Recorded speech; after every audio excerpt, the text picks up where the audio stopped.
Alright, we'll take Bustle for a ride. Bustle is very risky. He needs very good matchups.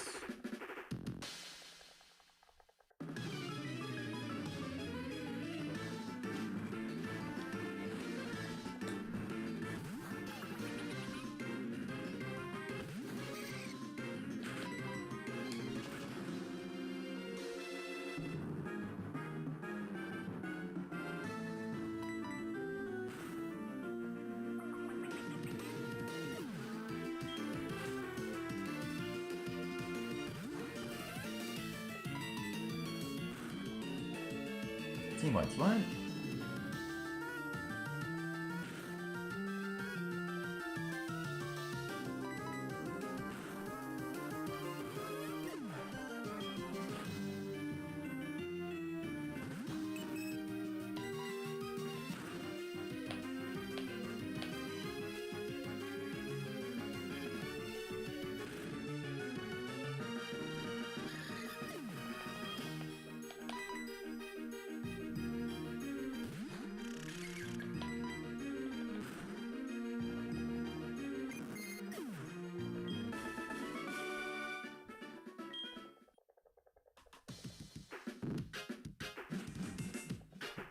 And something.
Nice.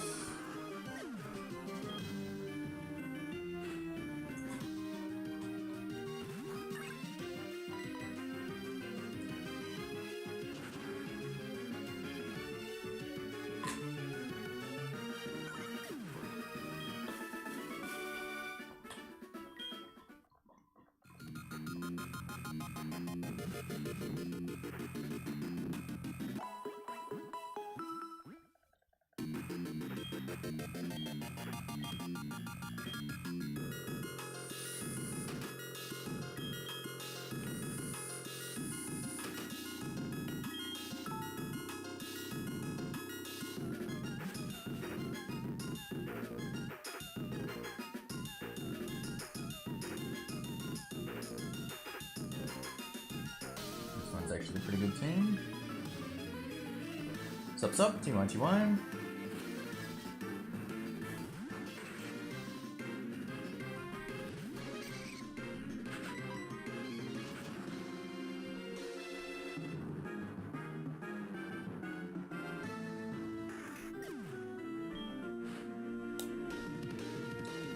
That bounty's still going on. It ends at the end of the year. I'm still in first place at the moment.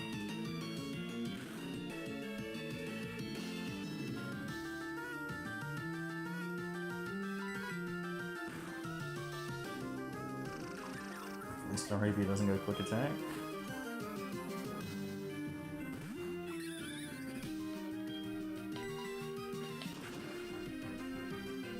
L50.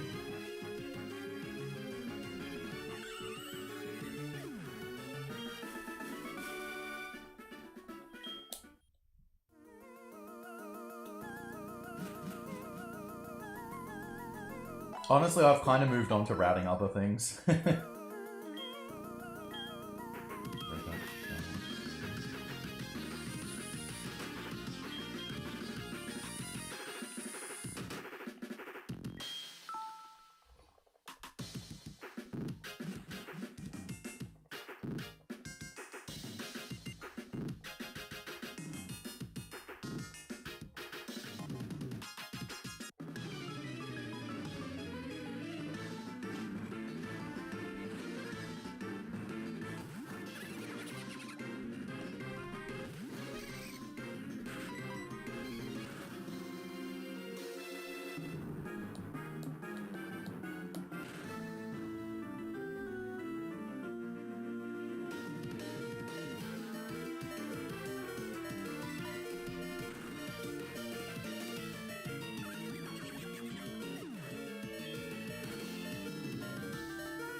Oh my.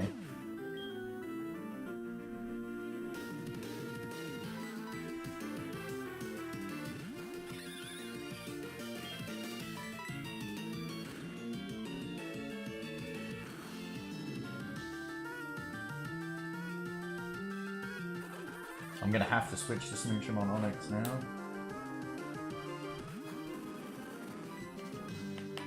Pray this isn't Rock Slide.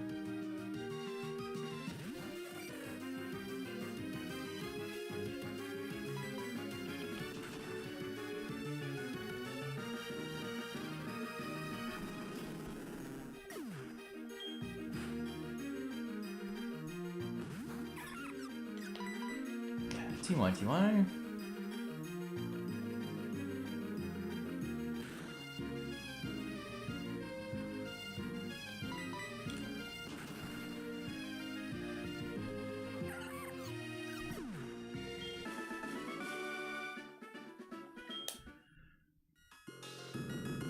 The thing that I was impressed with from my recap was when it talks about how many streams you did. I did over 500.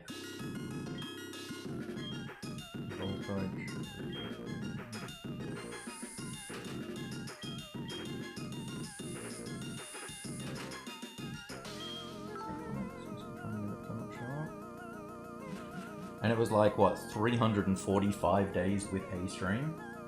I only missed 20 in a year. And then plenty of double streams to make up for the difference.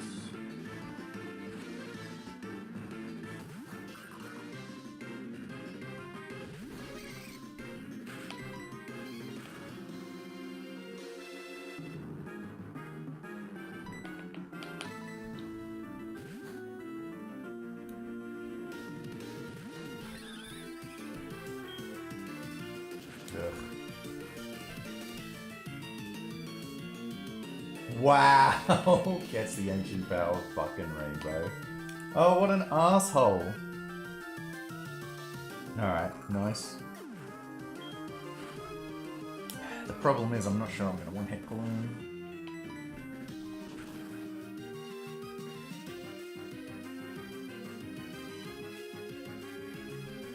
Moonlight, okay.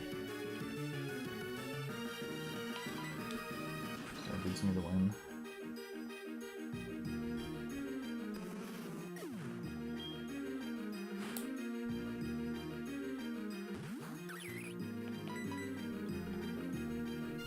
I mean, obviously I'm still doing tons of routing on those days where I'm streaming. It's not like I do nothing else.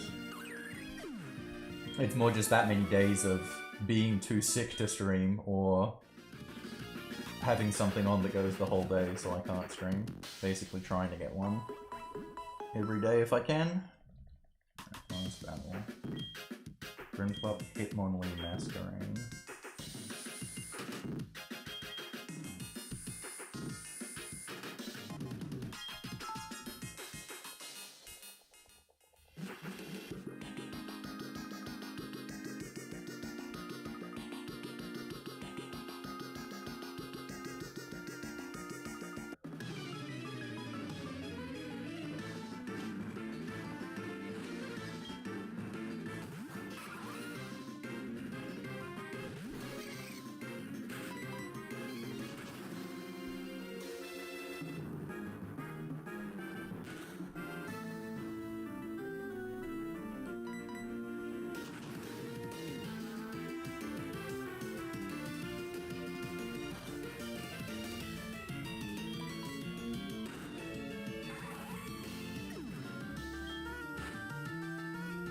Come out. I think it actually makes sense to just section it.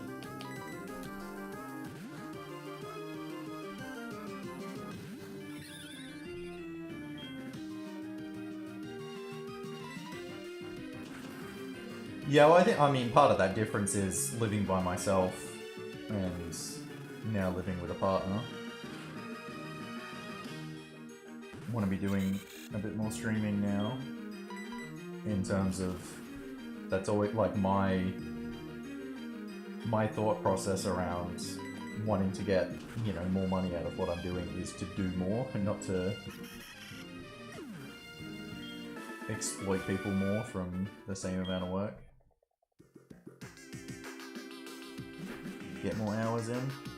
Alright, plus all went okay.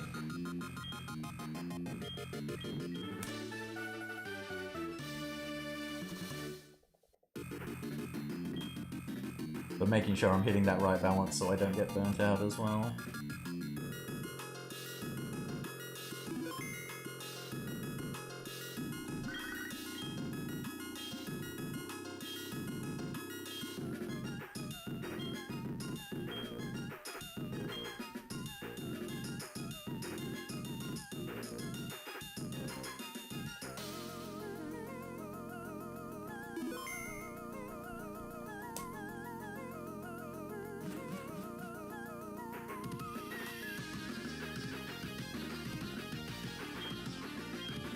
Electabuzz and Venomoth, those are two pretty good set twos.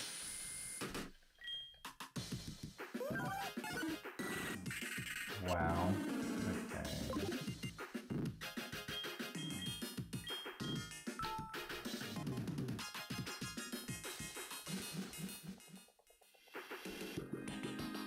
Stantlight is my elevation.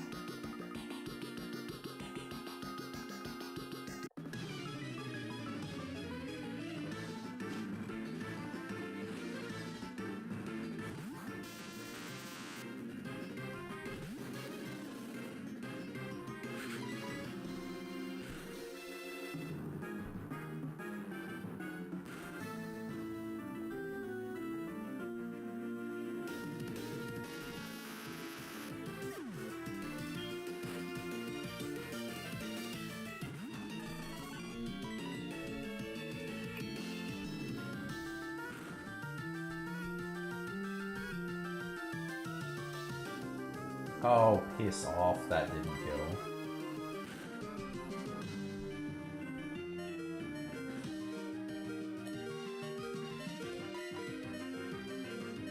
Jesus Christ.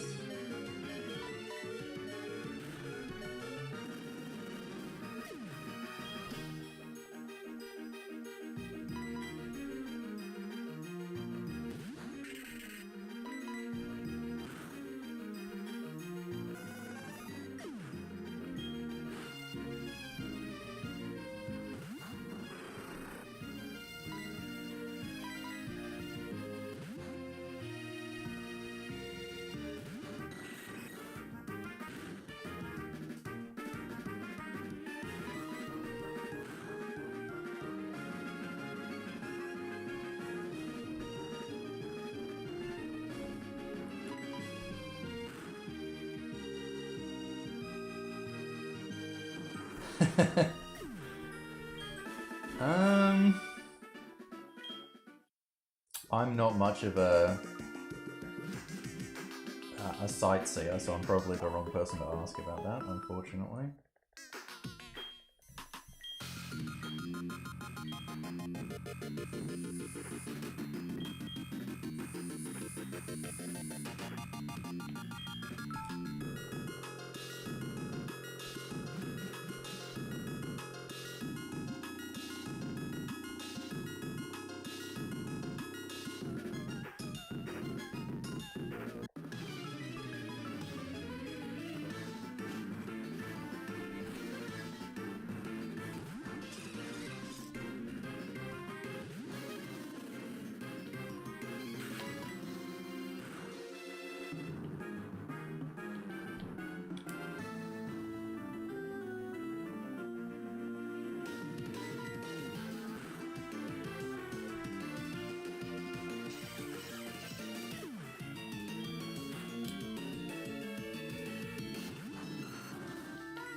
That would have been a lot faster if the Sudowoodo had just killed me turn 1.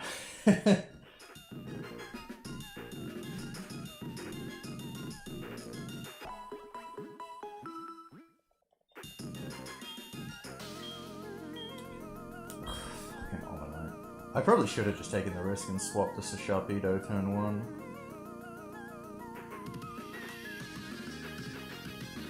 If I get Rock Slide, so be it.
Actually went a lot better than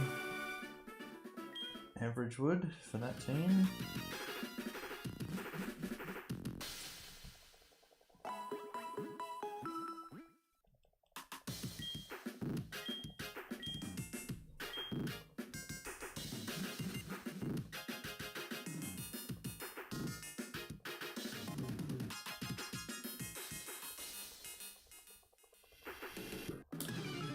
See what you want.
nose puffs. That's fancy.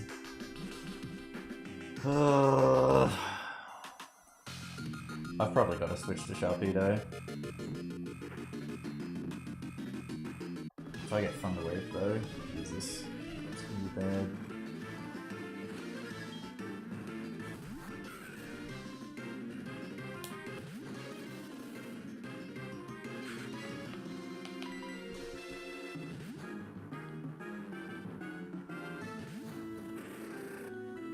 Bad for you. Perfect.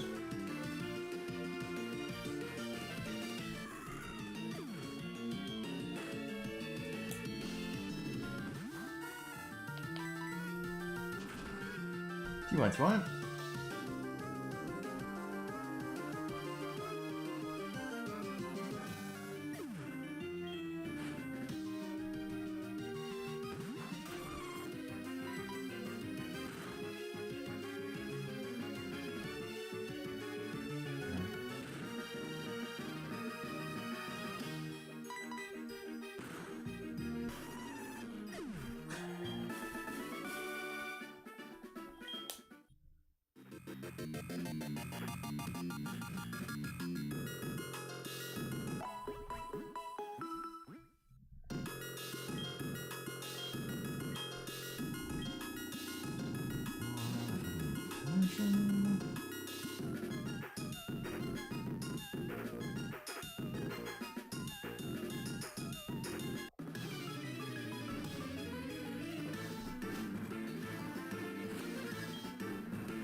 Anchorage.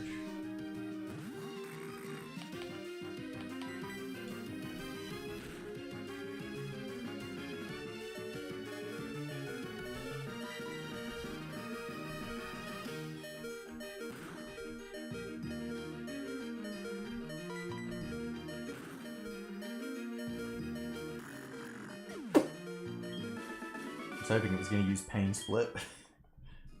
Even though I was on 1 HP.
Not great confusion.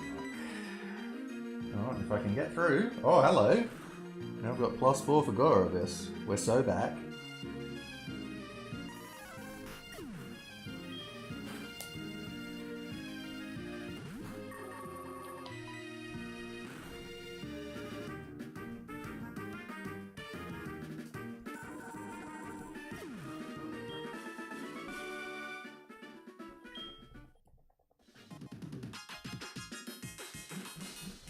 Not a good set 2 overall.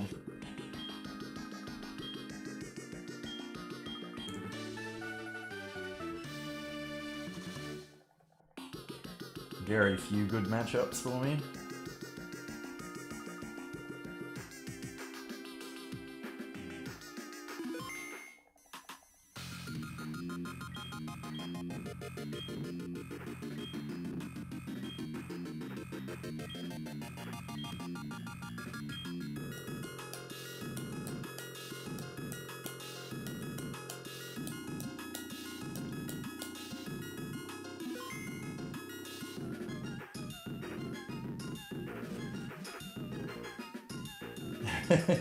Even with Garchomp, this one's not making it. Rather save Garchomp for a better run.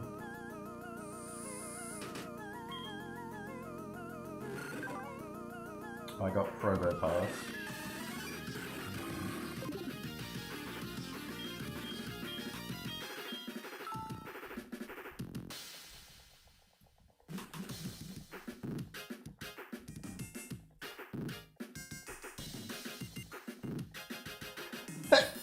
Oh dear.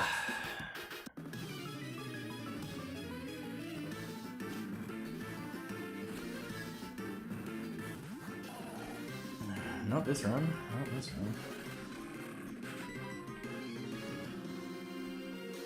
Oh, fucking encored me. Asshole.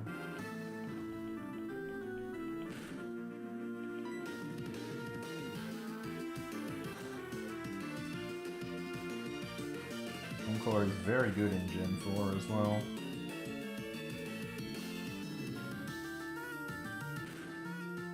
There we go.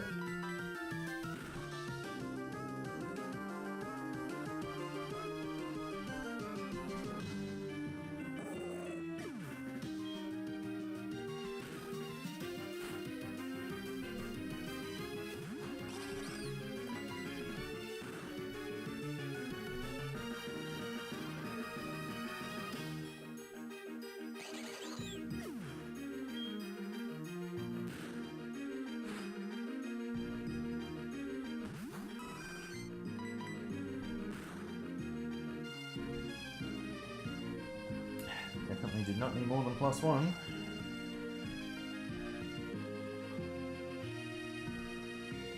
Oh, +2 I should say. 1 sword stats.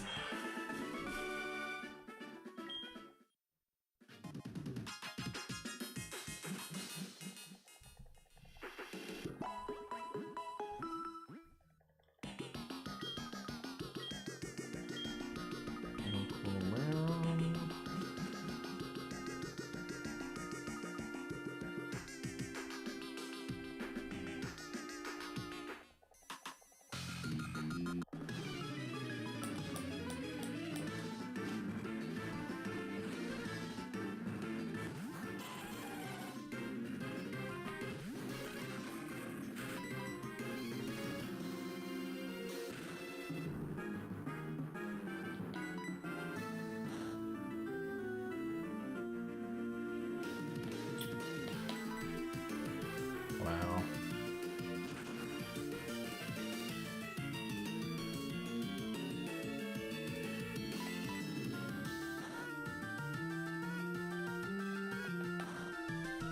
Well, that fucking sucked. That should have been a lot better.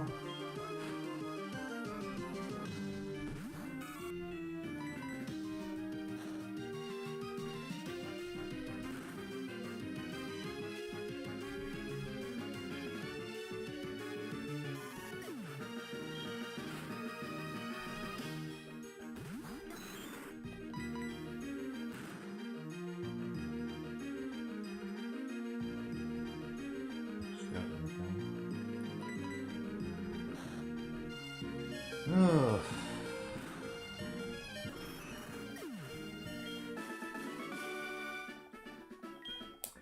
That was much worse than it shouldn't have been. Than it should have been. He might survive.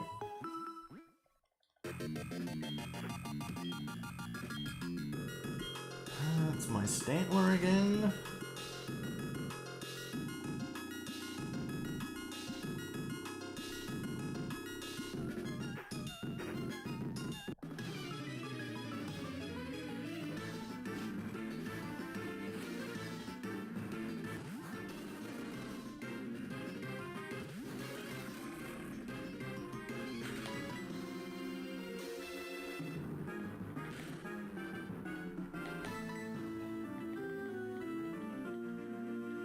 wow.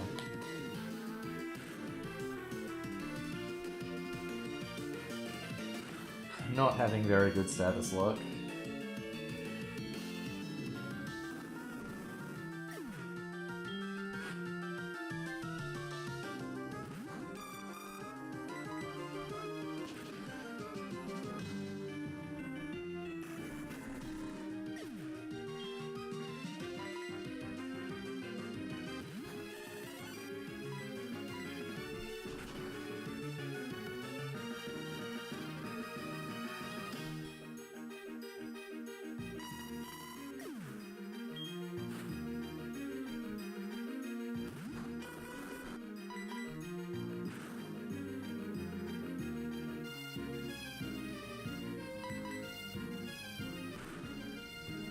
They're not, like, the trainers don't always have the same Pokemon. Any of the Pokemon can show up. Like, they're not built as teams, it's just, are you Pokemon?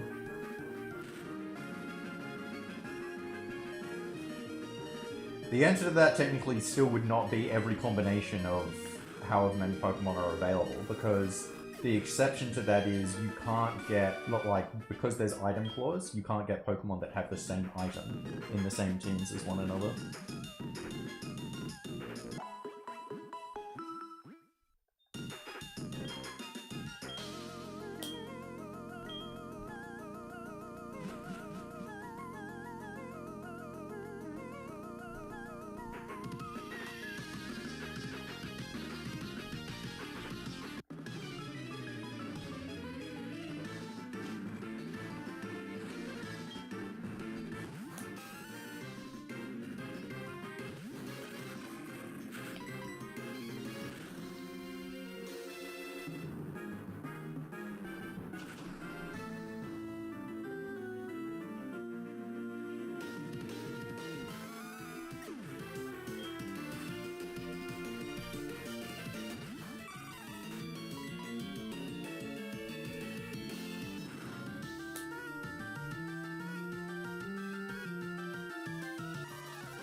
Ugh.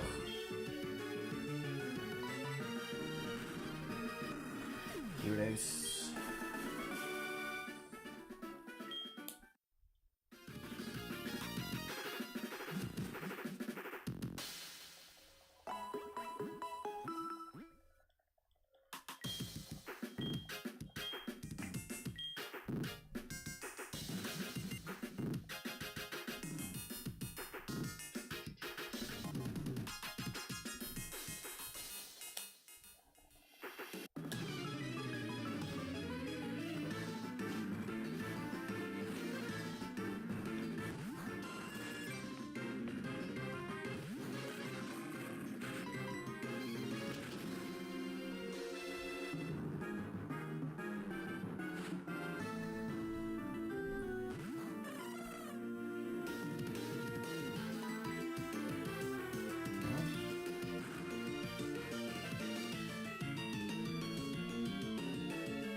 Right.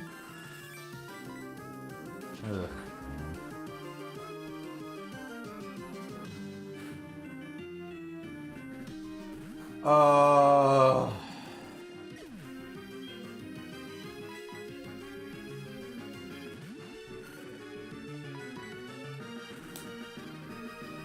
That sucks.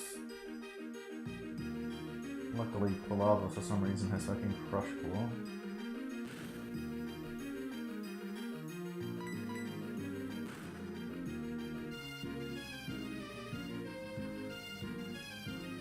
For this exact reason.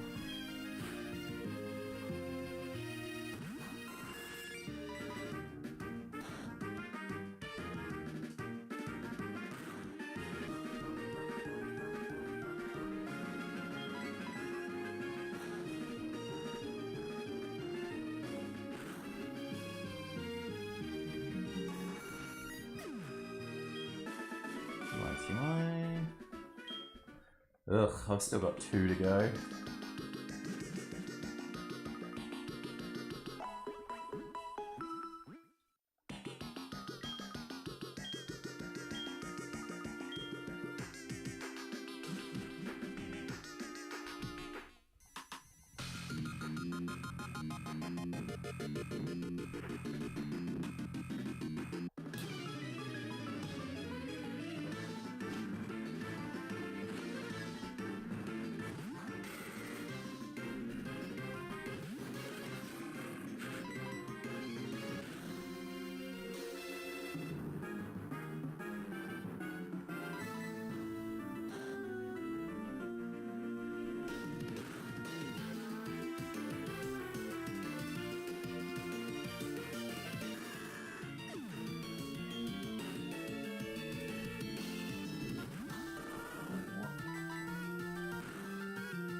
Oh my.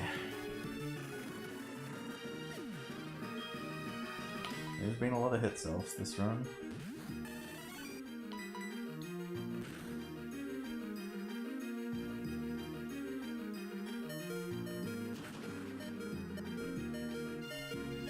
It's like I'm probably get killed, whatever.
And it's Sanford. Oh, are we so back? Based.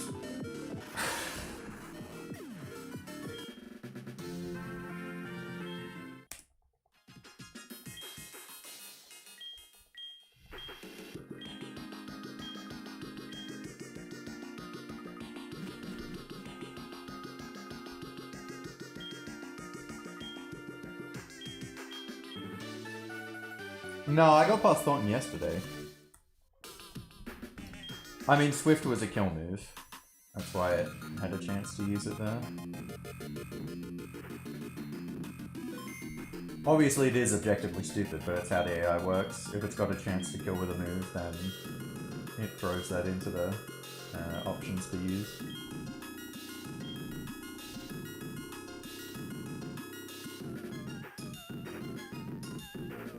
But yeah, like, I got a 37 past Thornton yesterday. It was really good.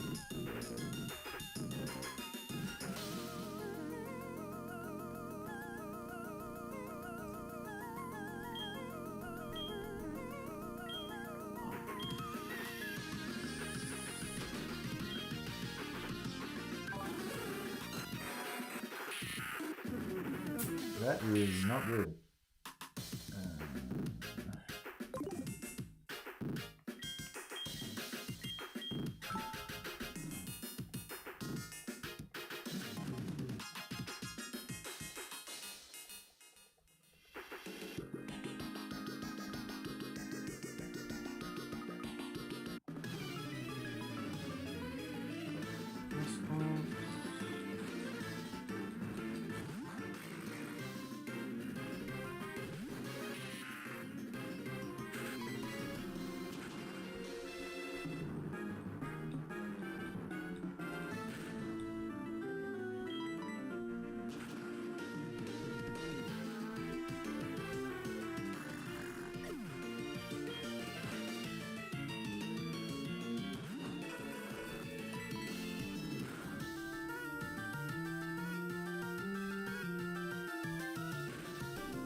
Yeah, it's a shame getting rid of the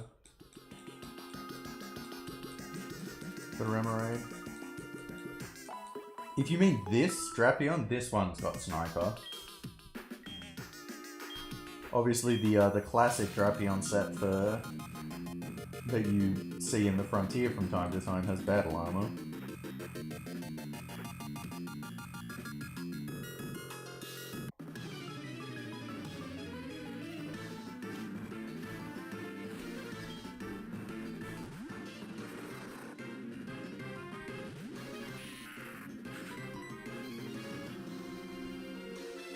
Alright, Swagger into Lumberry is very nice.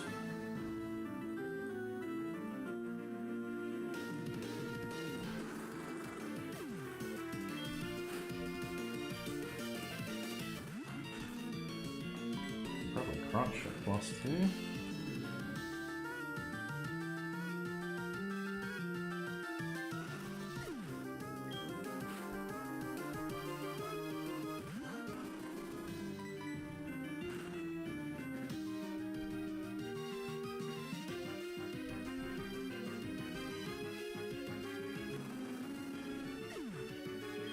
Don't think that crit was necessary, but whatever.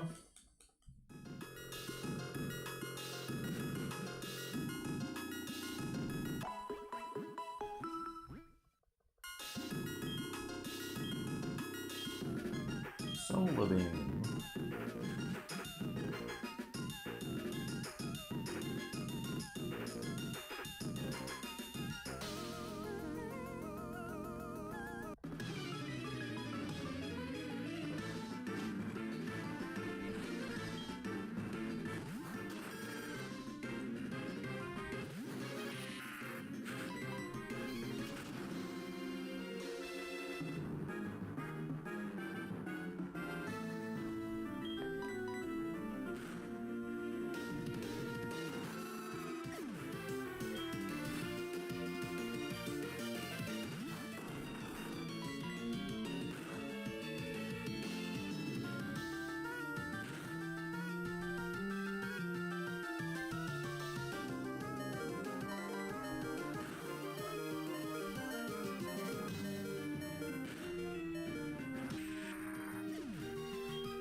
Ugh. Bloody hell. Fuck me, I've been bad with confusion. Holy shit. Well, pretty fucked now, to be honest. This is just an awful matchup.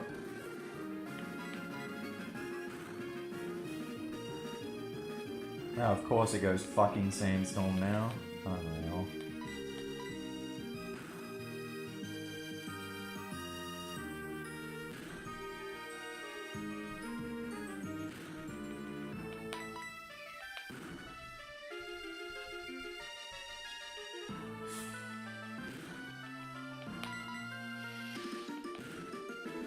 Well, confused. Better hit myself every single fucking time.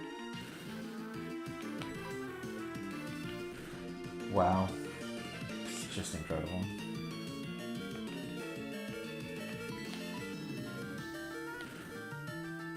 Wow. Oh. I can't remember the last time I didn't hit myself in confusion. That whole run was terrible with it.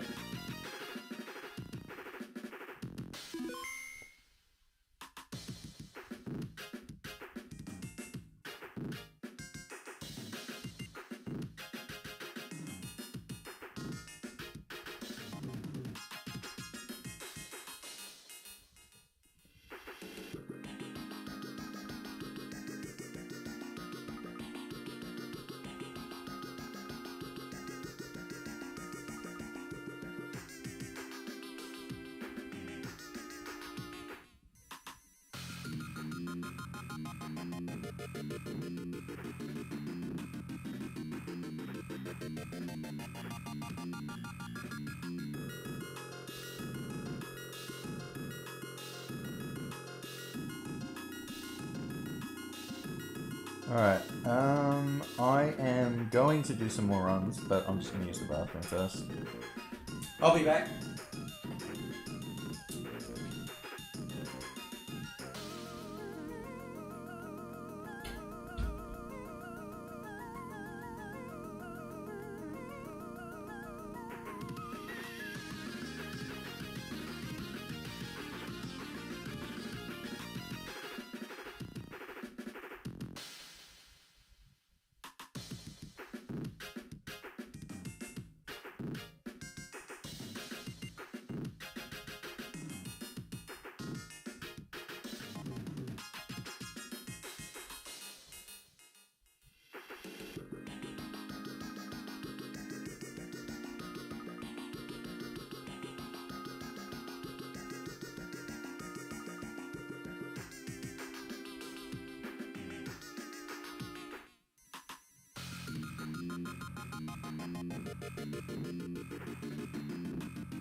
Okay. Let's do some more.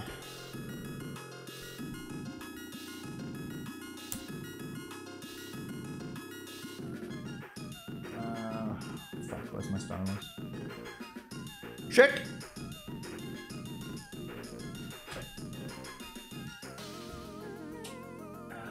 It is there. Okay. Alright. Hopefully I can get a better run than that.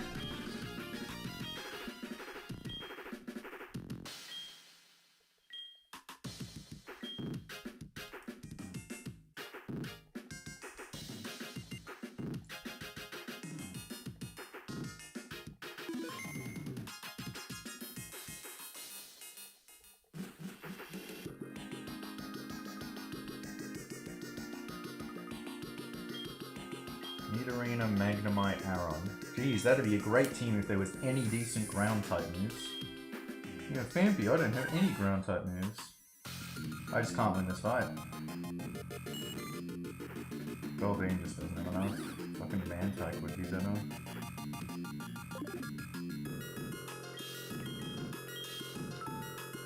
I can try and take the Magnemite.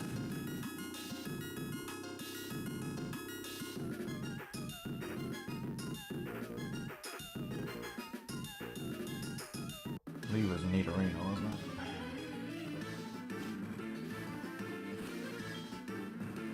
I guess if I get flatter and somehow don't get myself in confusion, we're all good.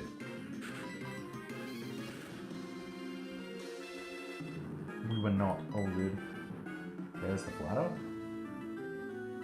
Hooray! Alright.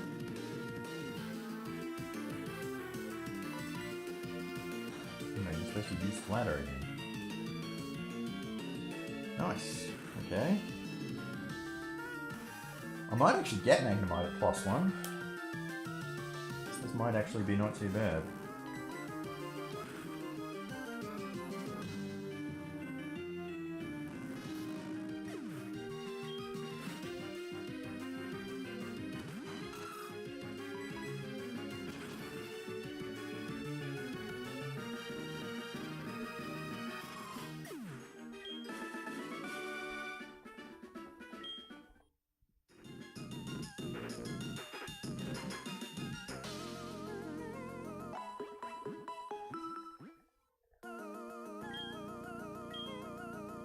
Bird, Torchic, Butterfree.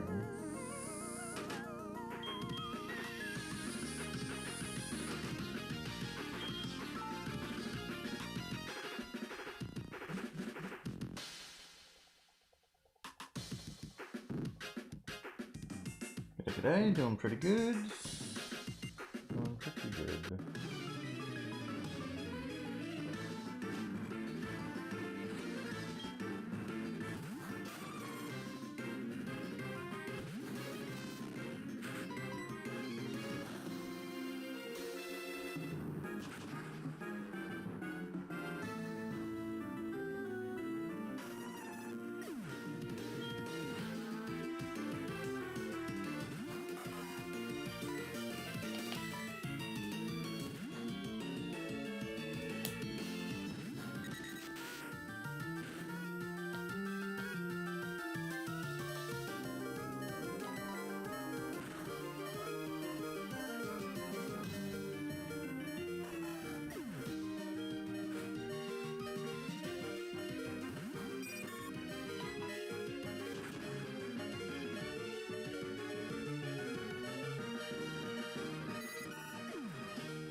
Bloody Munchlax.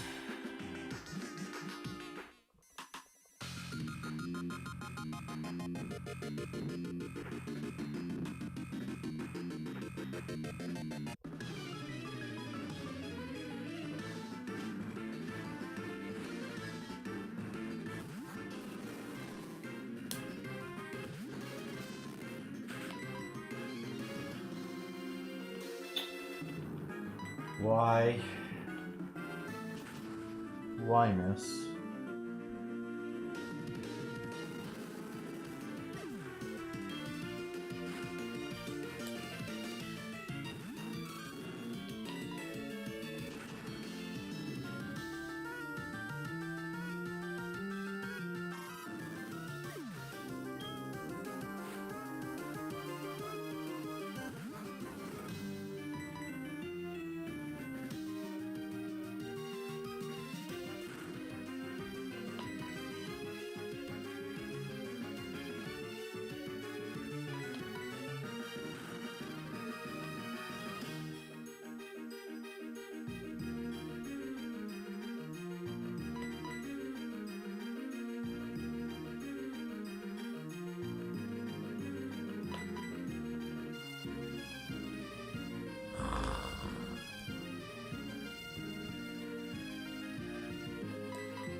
Fucking Munchlax, dude.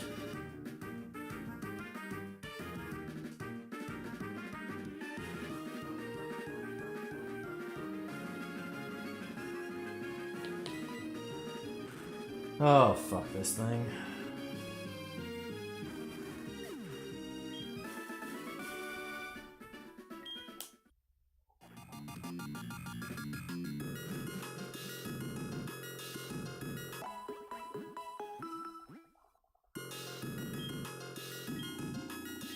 Execute Weasel routine.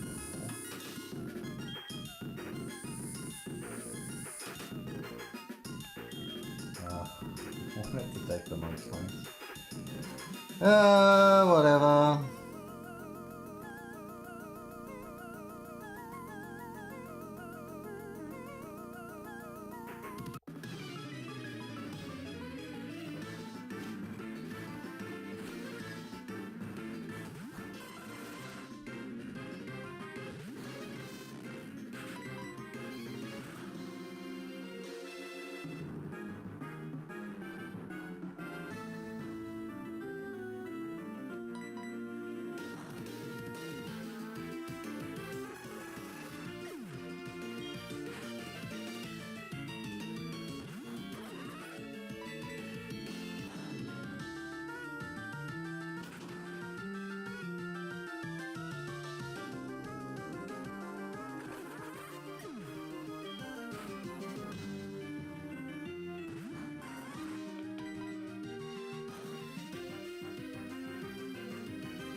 Doing not too bad.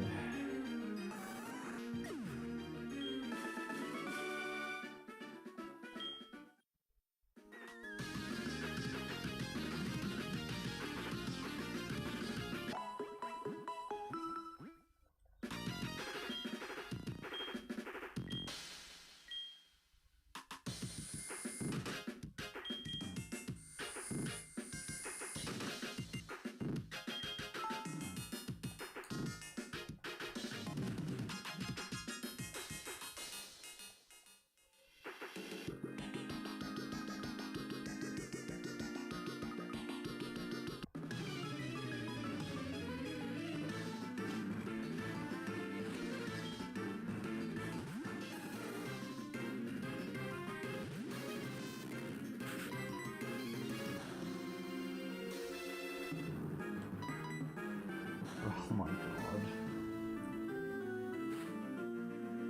Oh my god.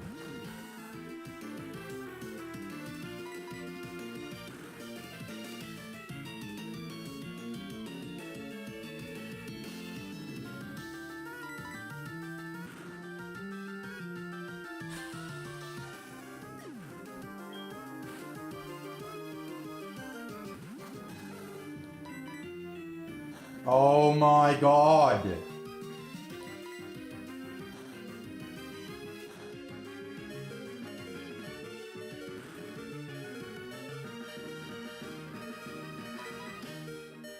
Wow.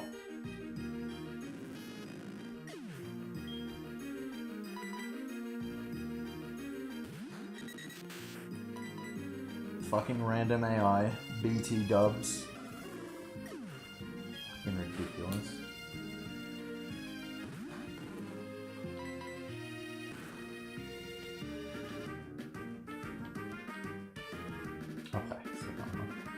Great, awesome, amazing.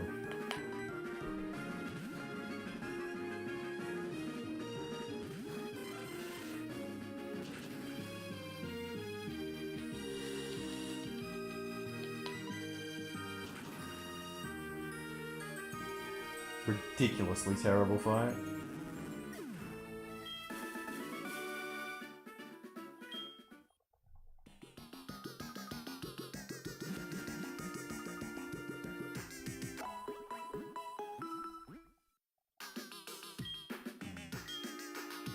Charmander need arena Ponyta.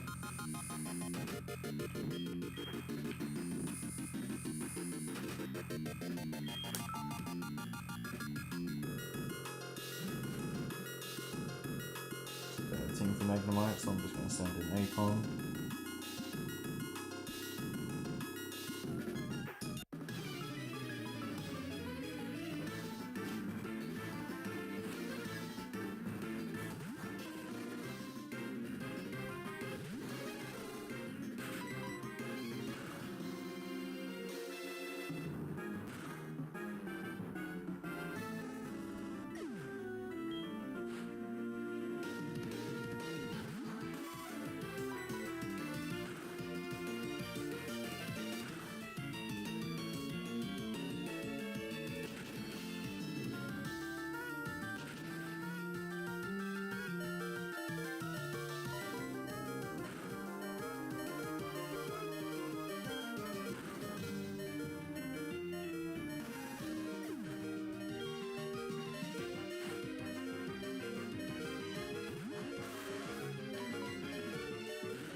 Have to keep execute for Relicanth.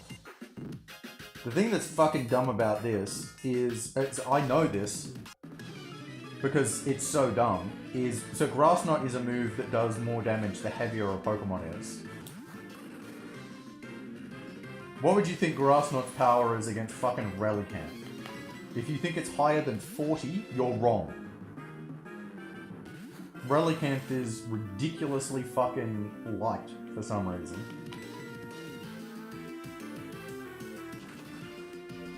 Why yes, Heracross is my favourite Pokemon. Doesn't actually fucking die to Grass Knot. Ridiculous.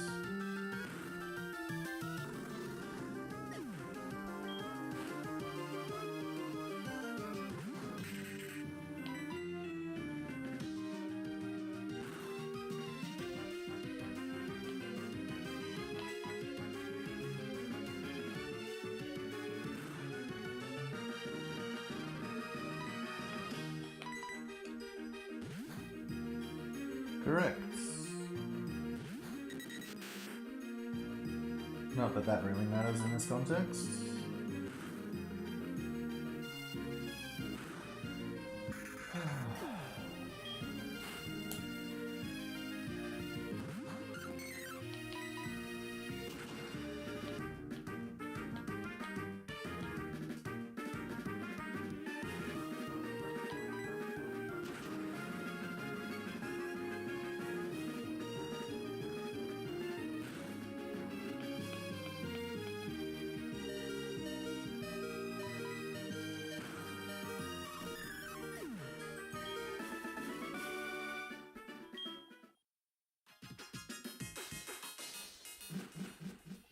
Well, that was a crap set one.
Armor is my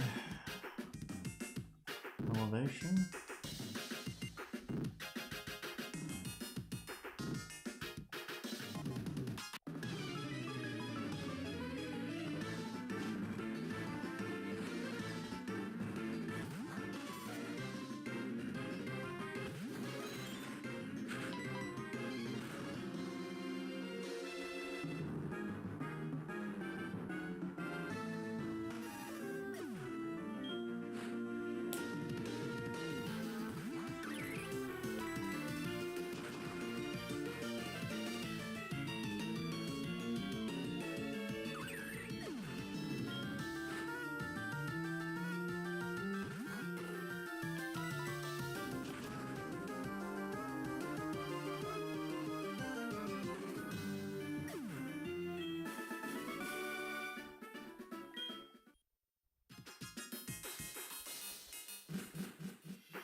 Why couldn't you use Rain Dance turn 1?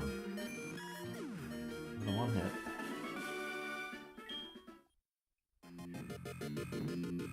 I think of all of the Gen 4 Pokemon, Riolu has the most Gen 5 cry. It does not sound like a Gen 4 poke.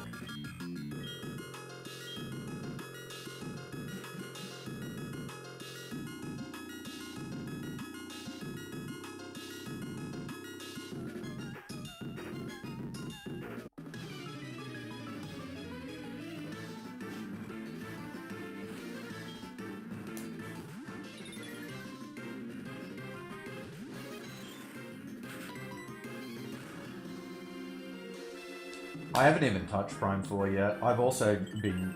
I haven't seen anything about the game either. But I mean, Octopath came out at the same time, and holy fuck, Octopath is another 10 out of 10 game.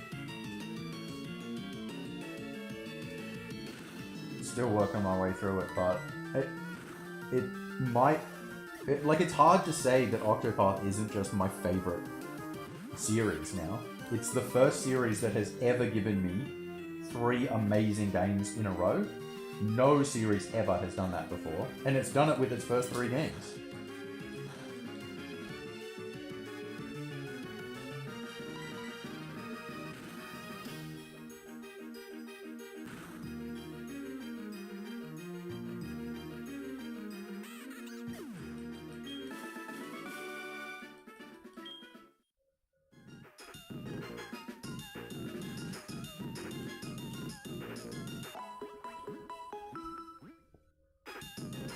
Fucking love Octopath.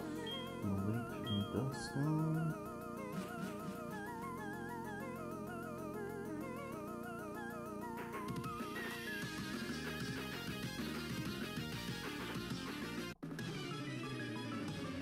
A lot of games have gone 2 really good ones and then let me down very much on the 3rd.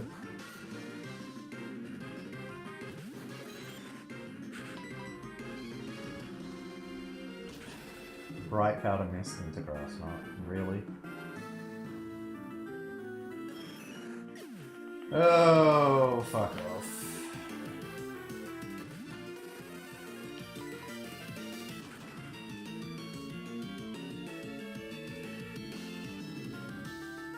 Oh, wow. Nah, this is GG.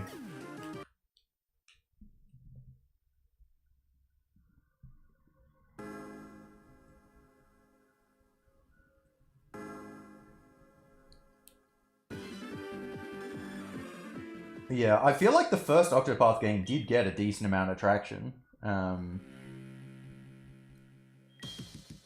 But yeah, I mean, the series is just incredible. I haven't heard anybody talking about Zero, but I'm fucking loving the game as well. They're coming out the same day as Prime 4 and everybody's playing Prime 4 instead. And then not enjoying it. I'm like, well, there's a real fucking good game here instead.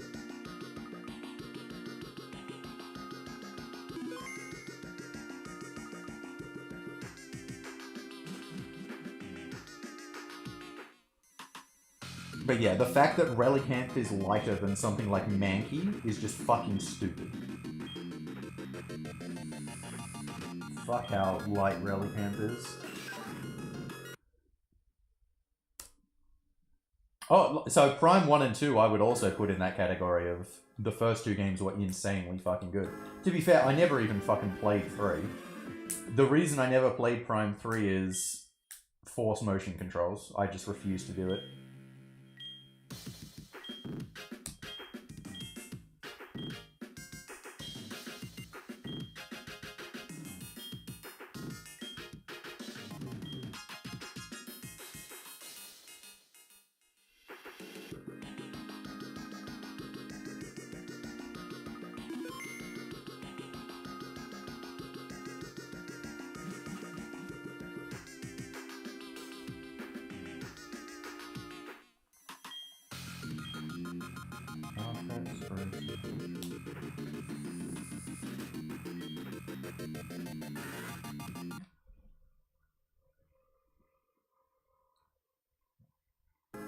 Yeah, Prime 1 Remaster was really good as well. I mean, it was basically just Prime 1 again, but that's really good.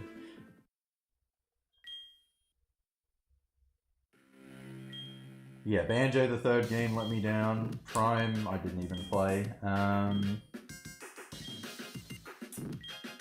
Yeah, Golden Sun, Banjo. There were quite a few others where it was like... There were others where it was like 2 out of 3, but the third one I couldn't put there.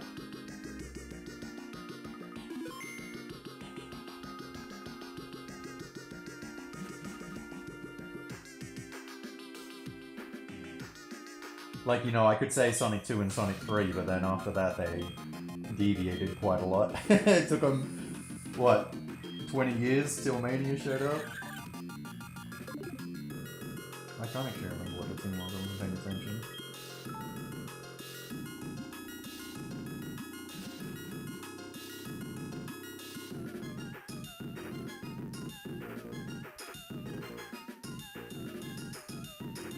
I think it might have been a good team for JDR, so I'll give it a go.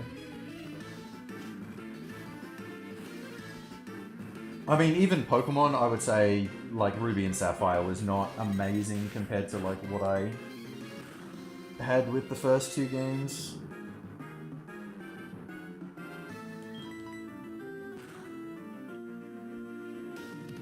Yeah, I really like CD. I didn't have it as a kid, so I didn't play it till Gem's Collection. But it wasn't until I got into speedrunning it, like, many years later that I really got appreciation for it.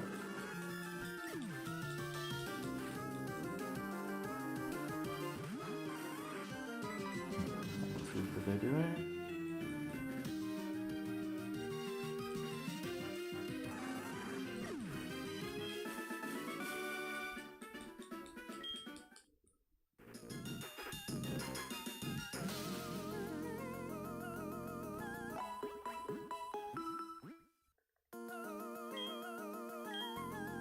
Hippo Delabird.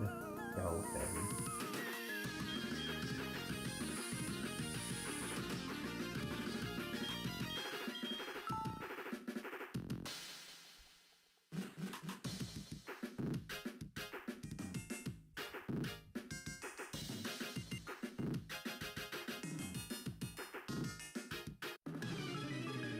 Okay, so here's what's going to happen here. The Hippo's going to use Dig And then because it's underground, I'm going to use acupressure because I may as well. Then I'm going to get attack boost and then sweep.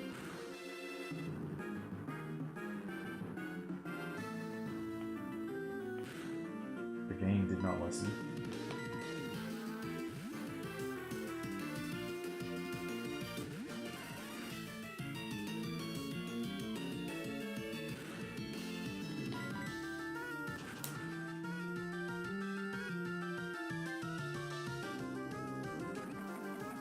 Nah, Ruby and Sapphire did not feel like a great improvement at the time, TBH.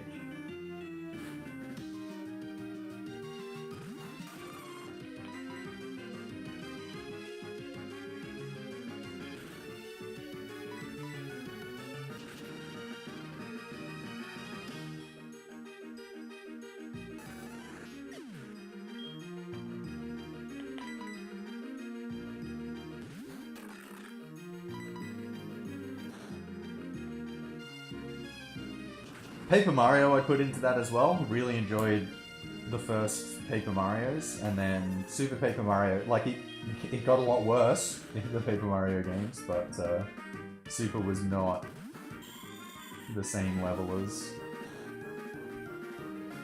the first two for me.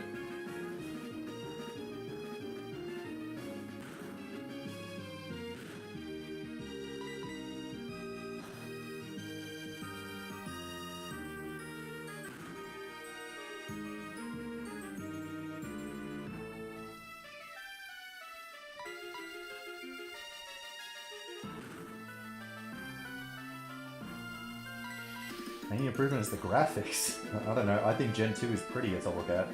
And it's like, Ruby and Sapphire especially, I think, are very ugly to look at because of the font of the text. Like, the text looks horrific. It looks like a knockoff game.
Definitely love the first two Paper Marios.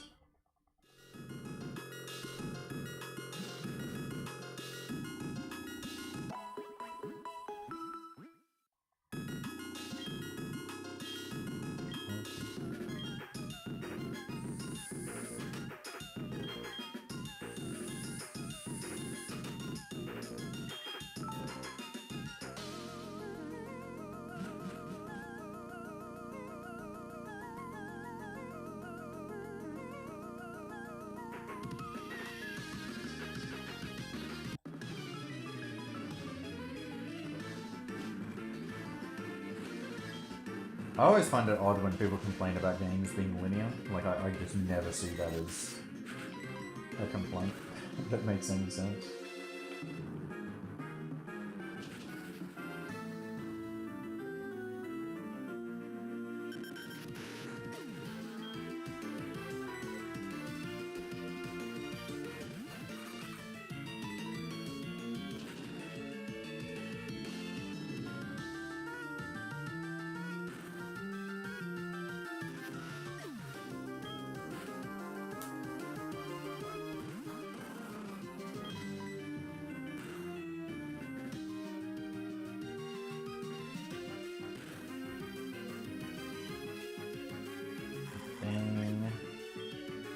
I think I'm just gonna reset. This starts shit. Now, I really do not like the visual presentation of the Spyro games at all.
It's more about the colors to me.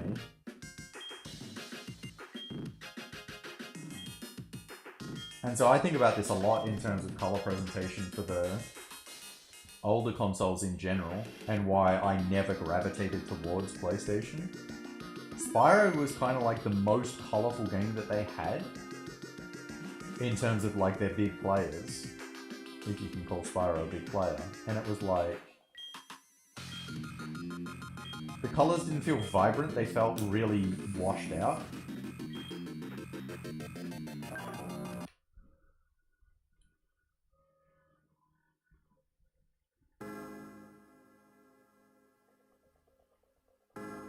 But like, as Sony's gone through, it's just like a lot of the games on the PlayStation are very dark and dreary. Whereas Nintendo and Sega were very colourful and very poppy. And that was always more engaging to me.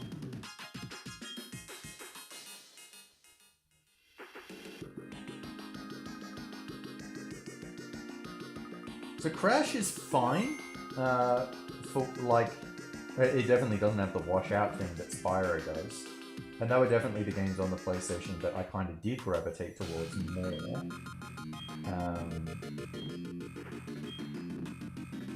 But like a lot of the backgrounds, for example, in Crash are still very just black.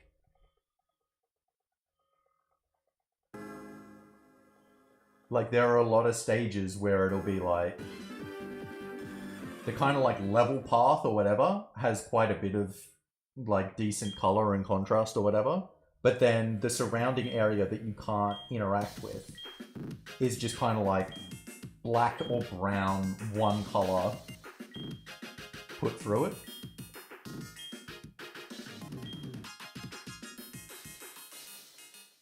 No, my silver PB is 3733.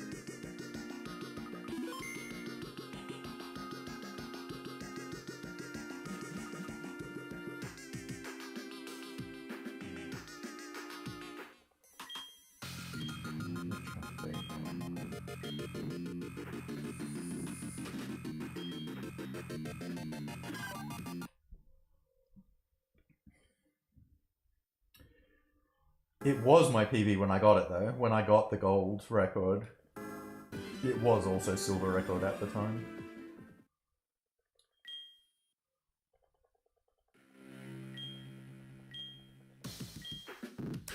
But I've beaten that silver time twice since, but still haven't beaten that 3711.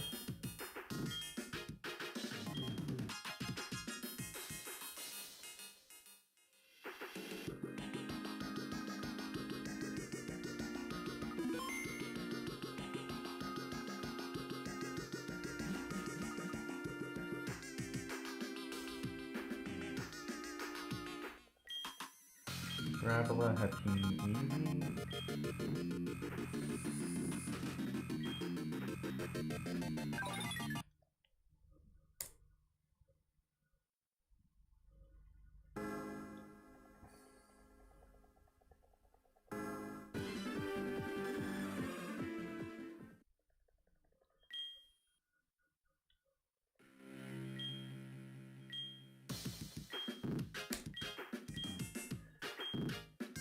Yeah, Fire Red Leaf Green is a weird one.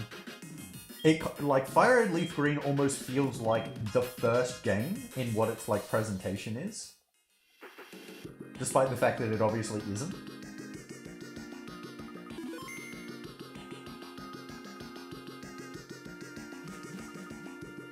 It just feels very basic. Whereas I don't feel that about Gen 1.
No, not taking that without download.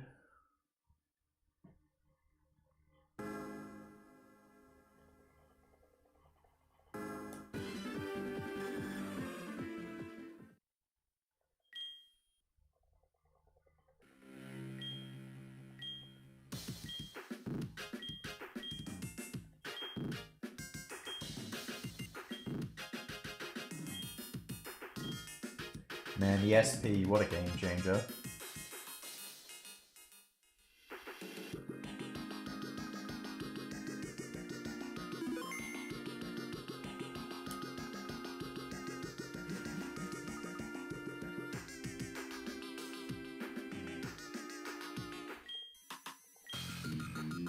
Cricketing, Stunky, Golden.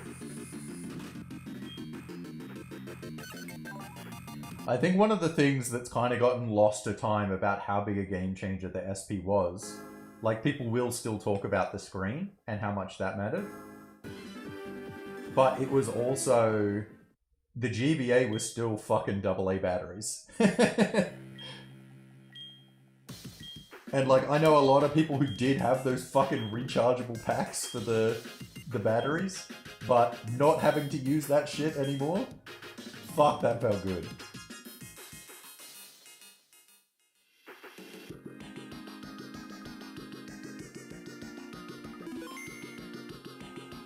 Yeah, I love the form of it as well. Still the #1 item I make sure I've got every time I'm going on a flight.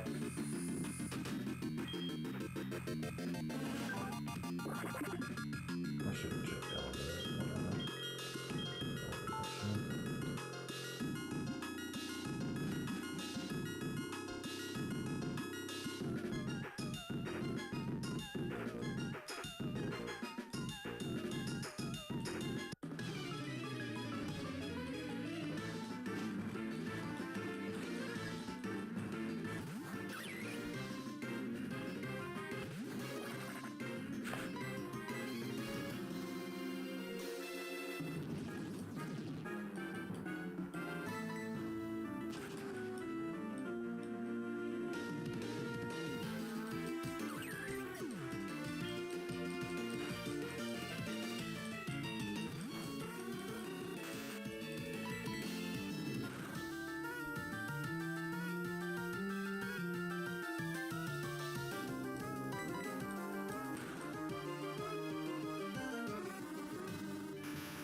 But yeah, it's funny, like, I played tons of Gen 1 and 2 as a kid, but even now in my memory, when I'm, like, going back to what I can recall of playing Gen 1 and 2, I'm actually playing it on an SP. Which, I mean, means two things. A, it was so good that it got me to keep playing those games, but B, I was still playing Gen 1 and 2 a huge amount. Even after the SP had come out.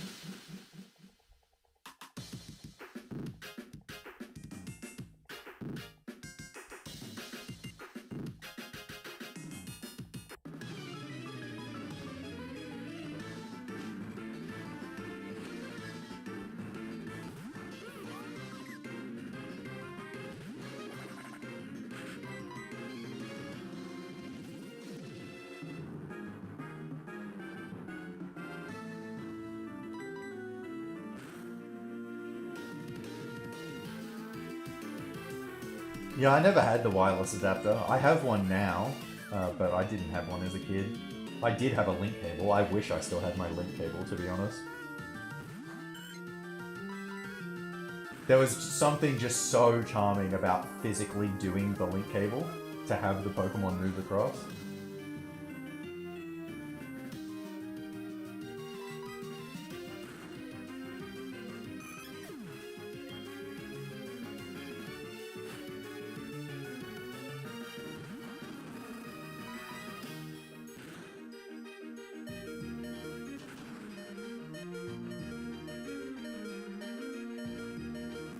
Like, it felt like it actually created, like, a greater connection to the world. That it was like you needed this physical thing to actually move them across. And it connected one game to another, instead of just, oh, it's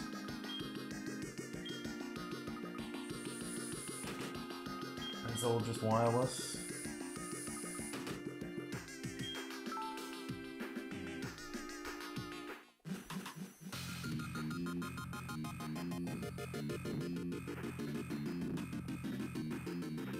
Yeah, exactly. And like they did that animation in the game as well, where they're moving across.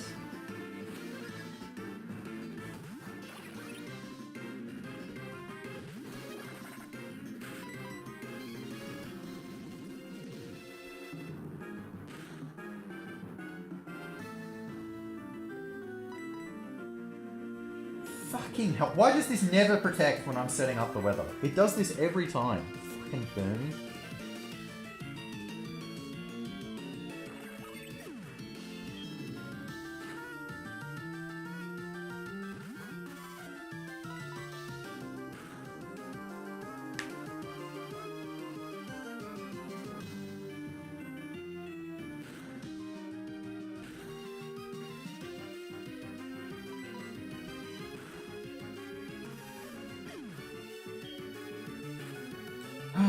No, I don't have it for Chingling. Let's send it back up.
You have got to be kidding me!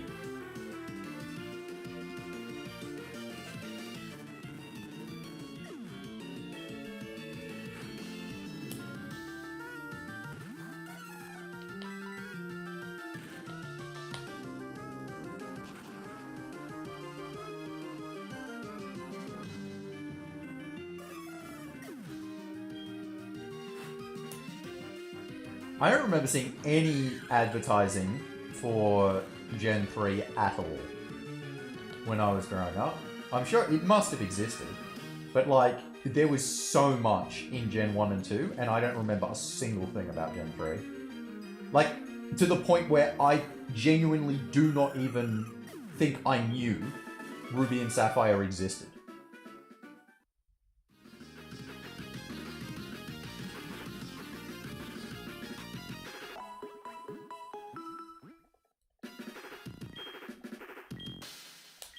Dagon, Lily, Footman.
I mean, I really only remember watching the Gen 1 anime as a kid.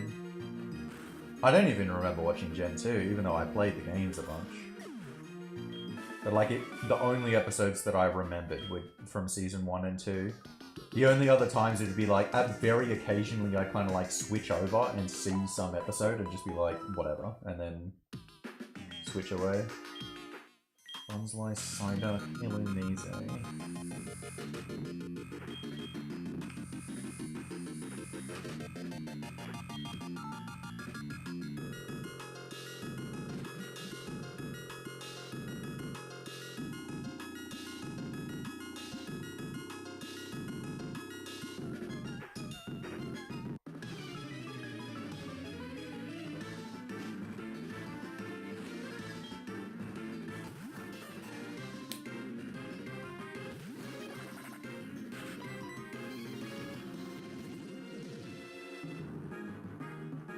Not as a kid. So when I was 15, I ended up getting like all of the episodes like up to that point and just kind of like binge watched through them.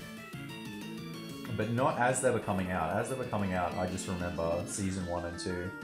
And like they would have been repeating those episodes into Gen 2 coming out.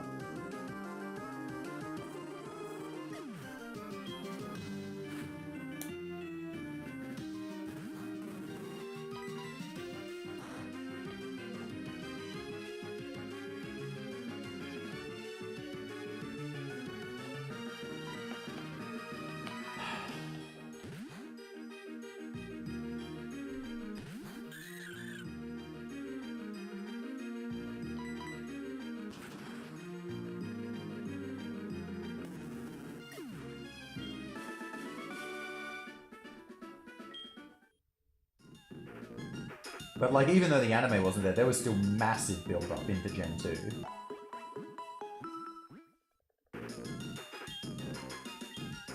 Shaniko Gorobus Bebel.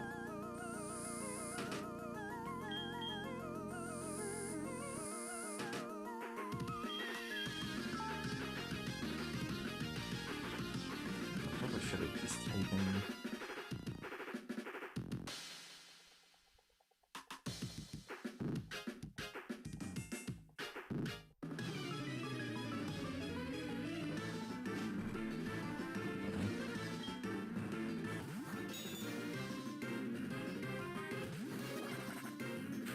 But like, you know, Gen 2 coming out, it was like, you know, back in those days, you had like every fucking gaming magazine was talking about Gen 2.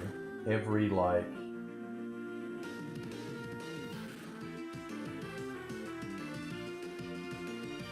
every store still had Pokemon merch just fucking everywhere. And there was still just so much buzz just thinking about, oh, like, what are the new things that are going to happen here? But then that just really dissipated for Gen 3.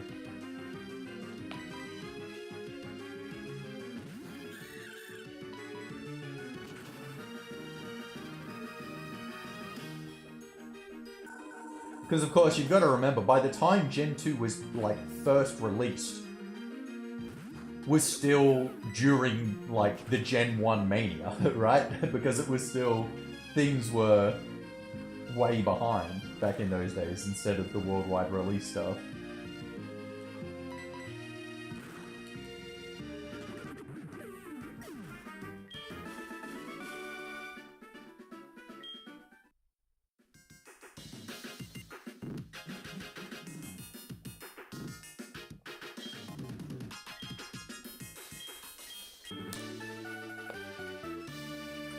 Yeah, that too. And even something like the tie-ins into Gen 2 felt so much more like of a natural tie-in as well. So like, you know, having Ho-Oh in the first episode of the anime and then Lugia in movie 2, right? Like that felt so much more impactful than like Latios and Latias in movie 5. Like seeing Lugia was like, holy shit, you know? Seeing the laddies, it was just like, oh, okay, so there's more, yeah, right?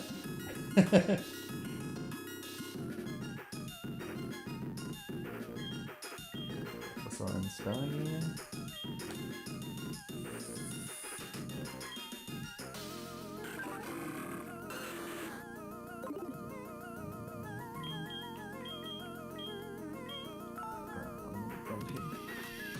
Crawdon is my elevation again.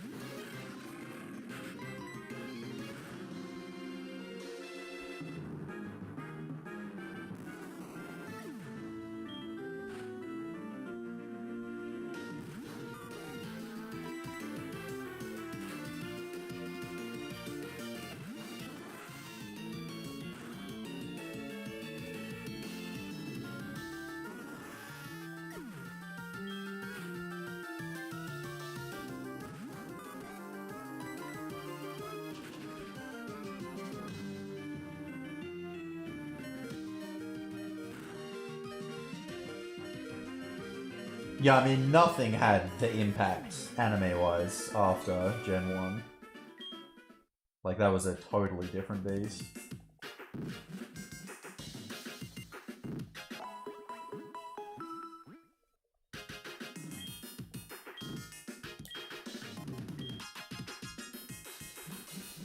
Like, even though I can sit here and be like, well, you know, actually, you know, the battles did actually get better and blah, blah, blah, and this, that, and the other, it's like, yeah, but the impact of Gen 1 was just so much more.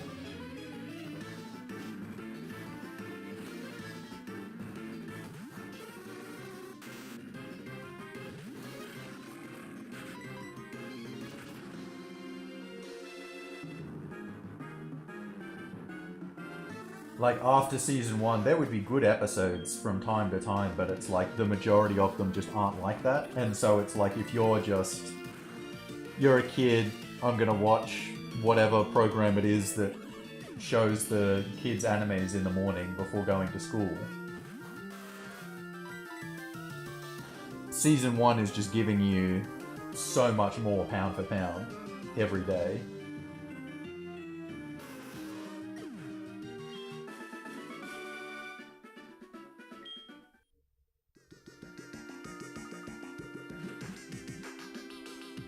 Whereas after Gen 1, well, I should say Gen 1, not Season 1, because I feel like Season 2 is actually quite similar in that regard. But after that, it almost stopped treating the audience like a kid, in that it was so formulaic in, like, you have to watch all of it to get the build-up, and kids are just not going to do that. It needs to be if I watch this one episode and then I go to school and I talk about the fucking Diglett and Doug Trio song that everybody else is gonna fucking sing it along with me, or whatever, you know? But if I'm watching generic Johto, Hoenn, Sinnoh filler episode, no one cares.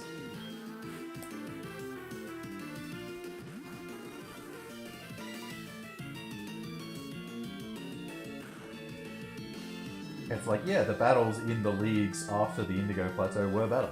100%, but you don't remember Season 1 just for that kind of thing. It was just every episode hit you.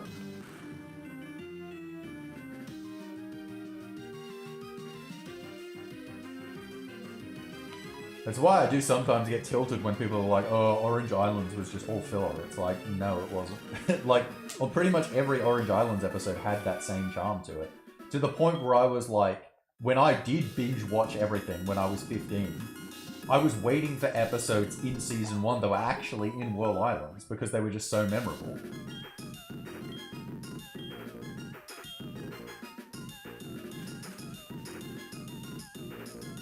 Like, it definitely did have that same charm to it.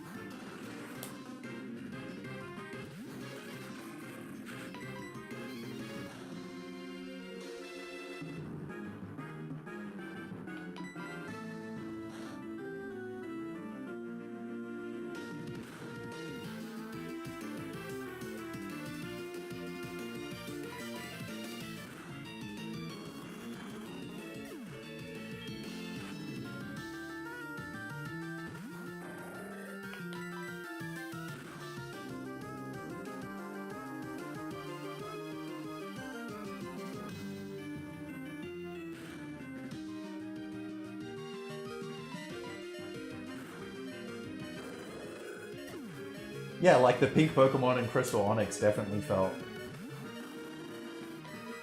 Ugh.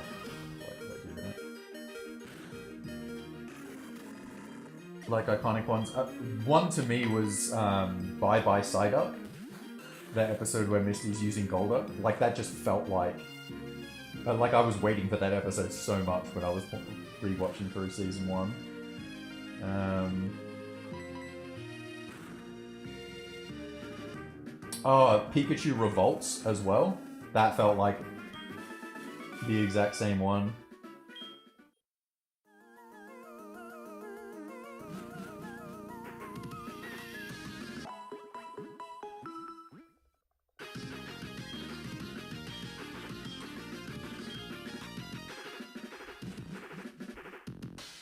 And these are all like the episodes in between the 4 gyms and whatever.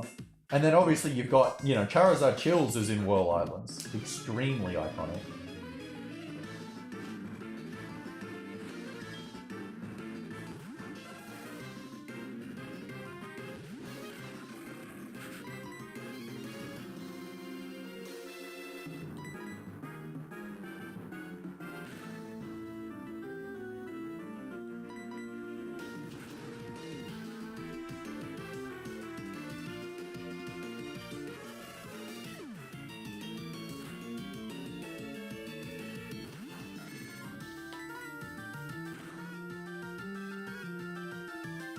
I was also certain before I watched through it again that he got Snorlax in Season 1. But no, that's Whirl Islands.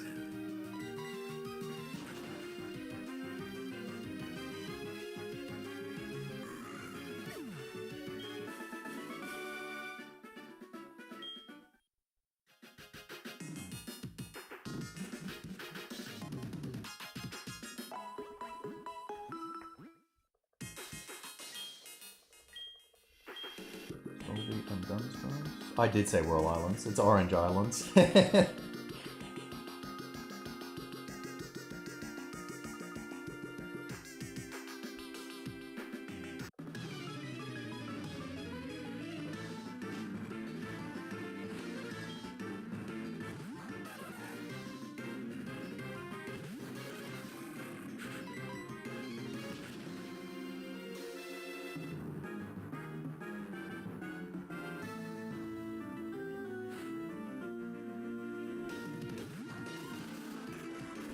Well, that was bullshit.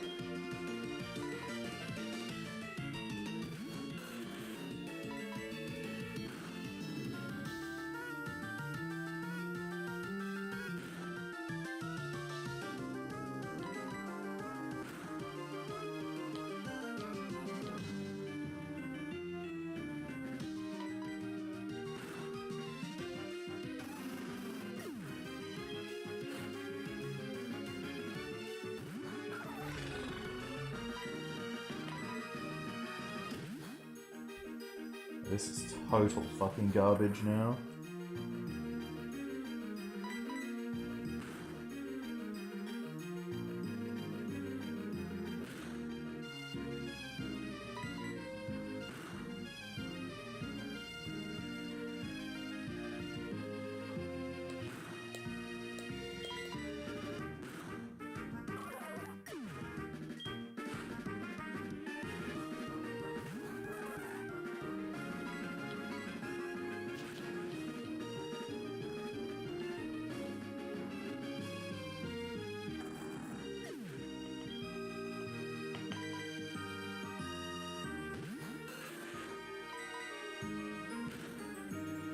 Wow. Fuck this Volbeat.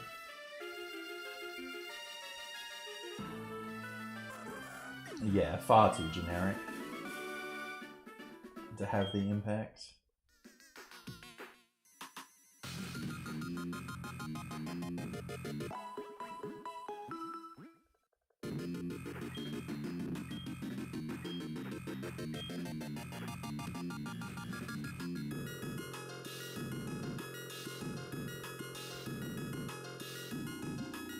And it was kind of like a consequence of being so stretched out. Like, Season 1 wasn't as long as the other ones. But then after Season 1 and its success, they were like, oh, well, now we've got to make it so that there's an episode every single fucking week until the next generation. And it was just way too much.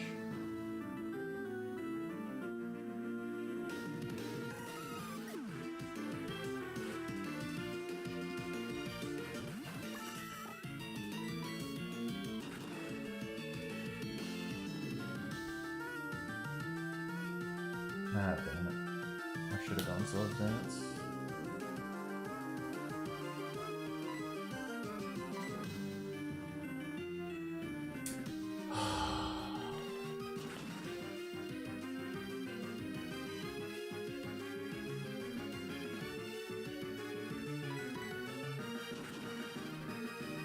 Quick Claw made that a lot dumber than it should have been.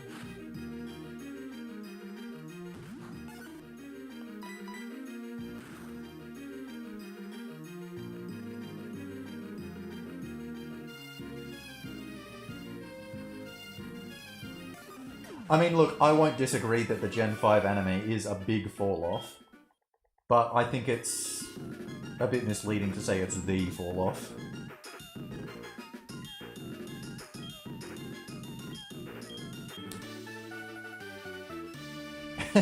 I tell you what, the thing that's funniest about the huge gap between Gym 7 and Gym 8 in Diamond and Pearl is when you're watching like when they're doing like a flashback or a recap or whatever, when they're in the league, and Ash is fighting Candace, the 7th gym leader, and he's got Chimchar. And then he's fighting Volkner and he's got Infernic. I just find that so funny.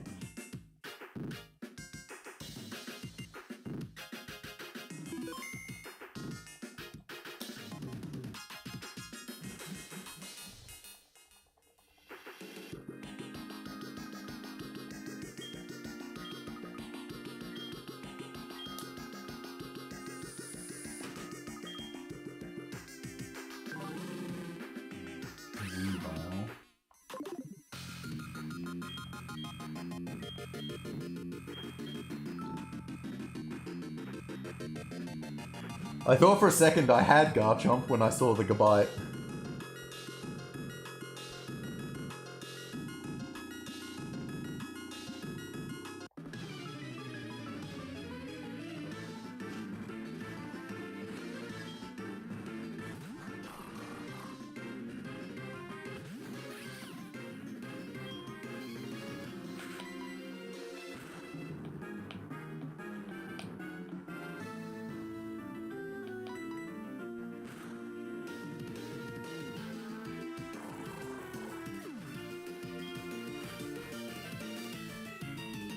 Look, to be fair,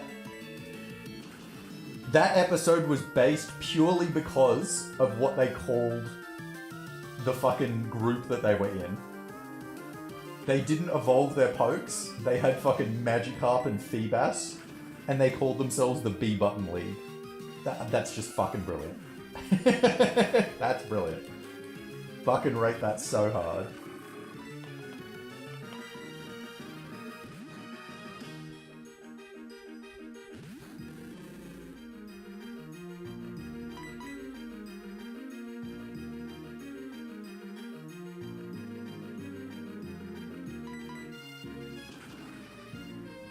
Nah, Sun and Moon was shit.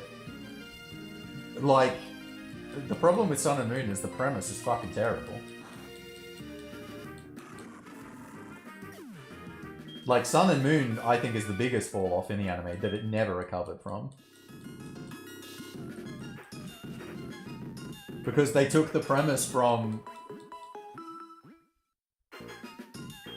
Like, you've got the main character legitimately actually improving and getting better at the battling, like, elements of the game and showing the world off in a more nuanced way to, lol, let's go to school. And then, like, the biggest thing is just the school.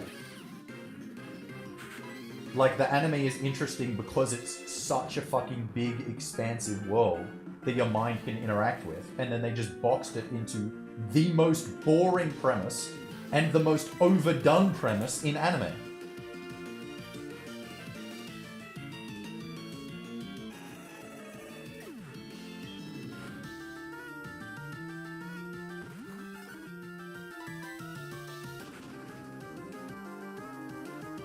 Huge pass.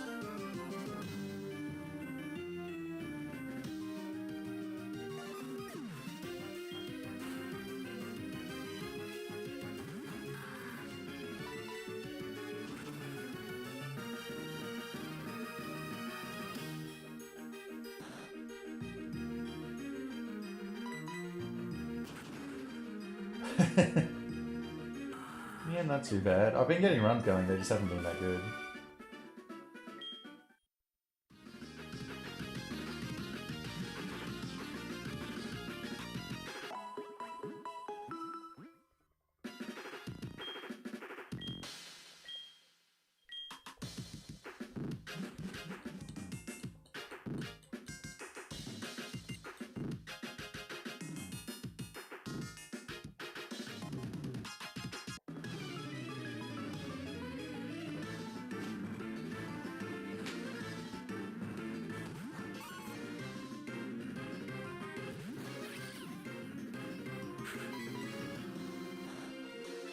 I feel when Sneasel is faster.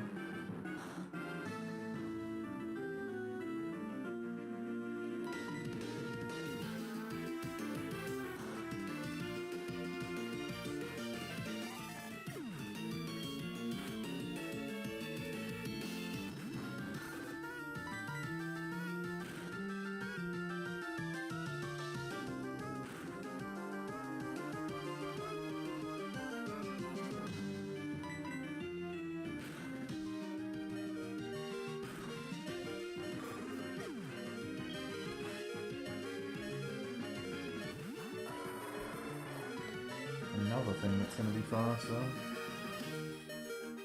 Sneasel's just jolly, whereas Weavile's adamant. That's the nature death.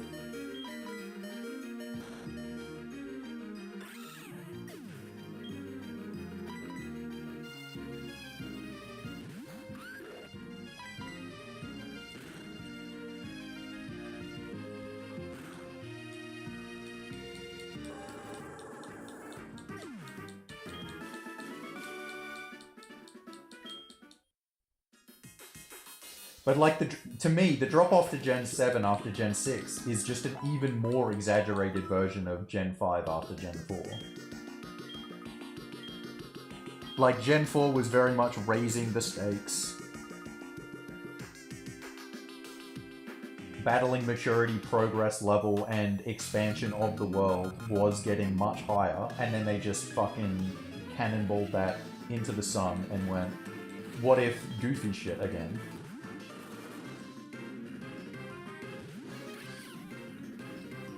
But Gen 7 did it to an even more extreme level. People just kind of wash over the fact that it, well, no, I wouldn't say everybody, but some people wash over the fact that it did it to an extreme level because it made it so extreme that it's like the stakes got reduced by so much that the taglines sometimes looked better because it would be like they completely eradicated the idea of having, you know, Ash is battling people at the stakes of like the Elite Four level now. And like that's the kind of level he's competing with, or he's competing with legendaries or whatever. Right? But, like that's the level they need to get to beat him. But he still loses to those legendaries, right? At the end of Sinnoh or whatever. Then in Gen 7, he's literally just competing with people in the classroom. That's the league. And he wins. So the tagline is, oh, Ash finally won a league. Look how good. I'm like, no, these stakes are lower. That's not better. that is not an increase in stakes. That is not progress.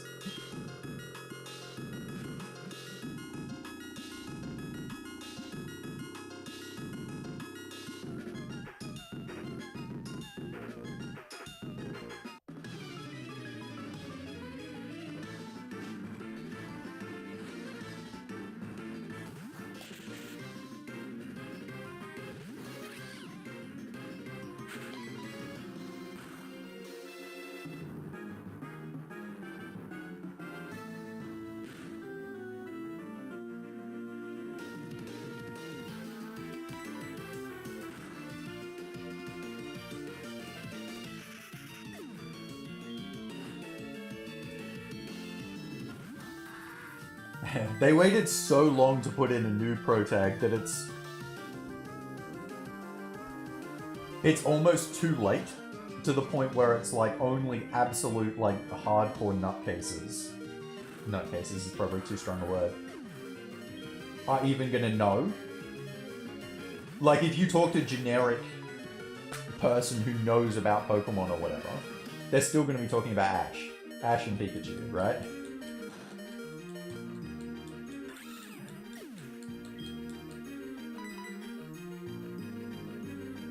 Like, when I see kids cosplaying, they're cosplaying as Ash.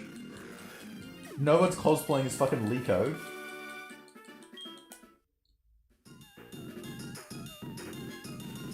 My favorite Pokemon movie is the first one, by miles.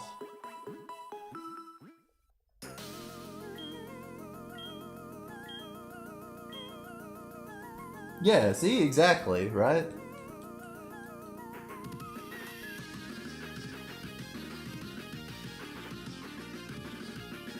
I mean, Horizons is also not good. Again, the problem with Horizons, like, I'm fine going the new pro tag and give it a chance. But the premise was shit. Like, again, the premise was extremely low stakes. It's just, let's make a generic slice of life anime and put a Pokemon skin on it. Not interested.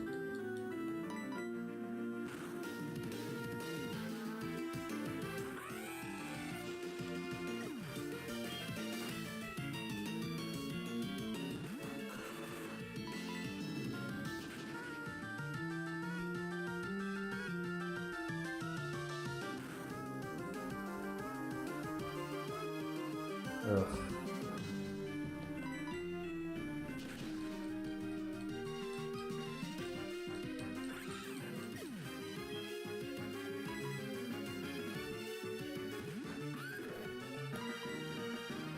Wow.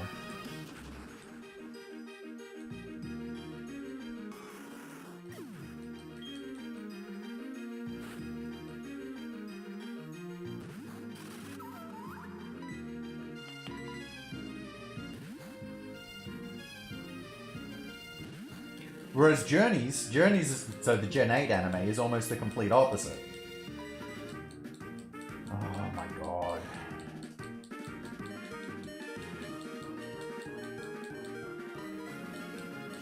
Where the premise of Journeys is actually quite interesting, but the execution is fucking terrible. And I think part of why the execution is fucking terrible is because it's come after Gen 7. Like, if you had the premise of Journeys after, like, a Gen 4 or a Gen 6, where it's like, he's traveling to all the fucking regions, and he's going through this massive tournament to build up to a champion's, like, level, whatever, it probably would have been fucking great. But because it's after the stakes are fucking lowered, they give him some fucking generic win against just like lowering the level of every trainer around him instead of he's actually making progress. And it makes sense that that would happen after Gen 7, where the stakes are, oh, he wins in the classroom.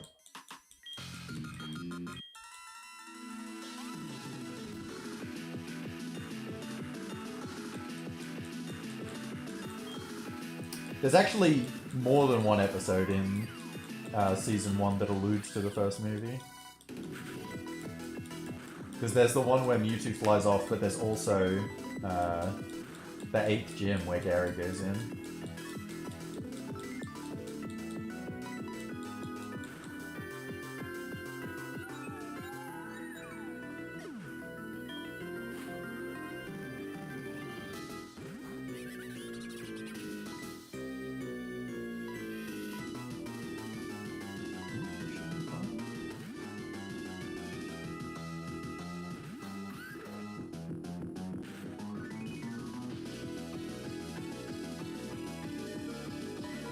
I do not outspeed. Fuck.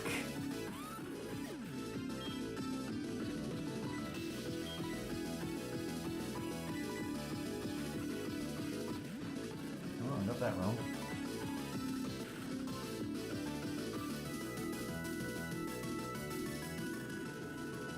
And that one hits. Okay, I got that very wrong.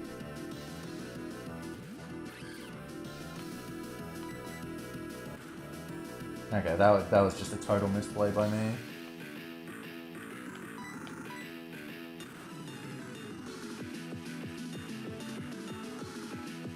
Wow. Whatever.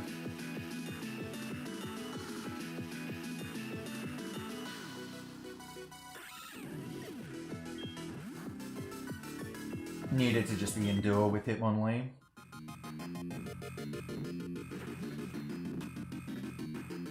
Or sack Weavile and kill it with Goodbye. That one. Big misplay.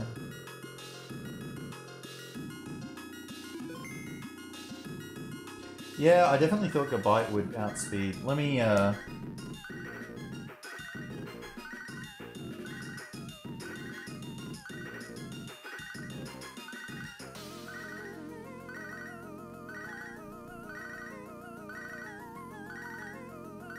Oh, fucking Gabite is adamant, so that's what I did wrong. In my mind, Gabite was jolly.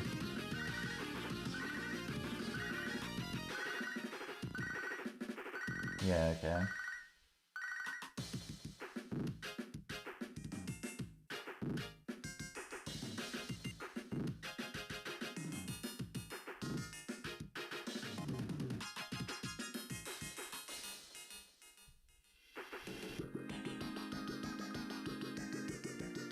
It was a range on Hitmonlee, but it definitely should have been Endure. Okay. Okay, whatever. Too busy thinking about how shit the anime got to focus on the game.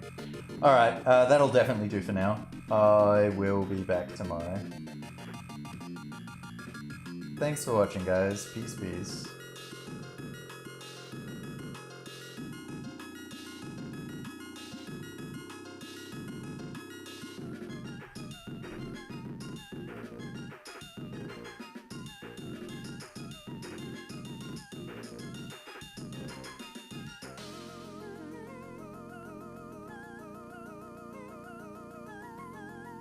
Oh, jeez, I clicked that button quick.